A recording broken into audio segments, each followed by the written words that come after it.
मैं अपने टुटे फुटे लफ्ज़ां ने एक माँ ते लिखी है तो एक प्यो ते।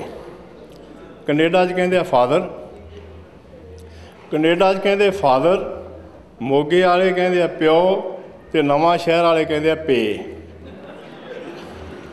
आदतां सारिਆਂ ਦੀਆਂ ਇੱਕੋ ही, भावें प्यो आ भावें आदतां सारिਆਂ ਦੀਆਂ ਇੱਕੋ ही।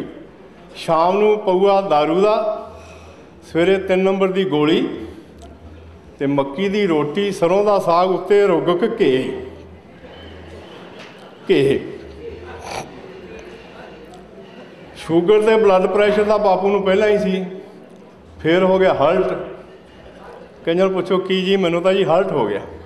फिर हो गया हर्ट, पता लग्या मुंडे दे मामे नूं, वो भी इत्थे रहिंदे आ, उन्हें लै ली पौने 5 गज मीटर, पौने 5 मीटर टैरीकाट, सिउणा दे तां खुला जिहा पजामा ते बिना बटना तो शर्ट। शर्ट पता ना बिना बटना तो किहड़ी हुंदी है। पर इत्थों दे डॉक्टर बड़े मार है।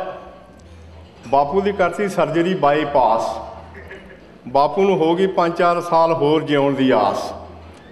कहता लंबड़ा, पता है ये परमात्मा ने मेरी उम्र क्यों वधाई है, मैथों किसी का भला होना है। सहुरिਆਂ ਵੱਲੋਂ एक सिरों नंगी है, 3 बच्चे है, घरे तुरशी तंगी है। वेखण घर वाली नालों थोड़ी छोटी है, वेखण पाखण नूं चंगी है। तो मैं चाहना वह लवा दें कनेडा का वीज़ा है, पर मुंडे नहीं पट्टी बन्नण दिंदे, कहते बना देना तेरा पीजा है।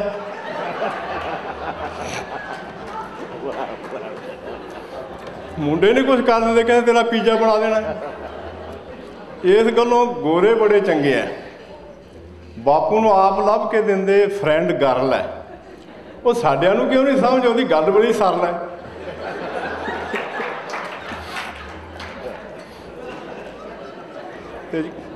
कहती अगे अगे कहती है झज की भविष्यवाणी। साडे भाई साहब ने वो एस्ट्रोलॉजी भी जानते हैं, भविष्यवाणी का भी दसदे आ। अगे अगे कहती है झज की भविष्यवाणी, अगे अगे होना ये ट्रेंड है। बेबे का बॉय ते बापू की होनी गर्ल फ्रेंड है।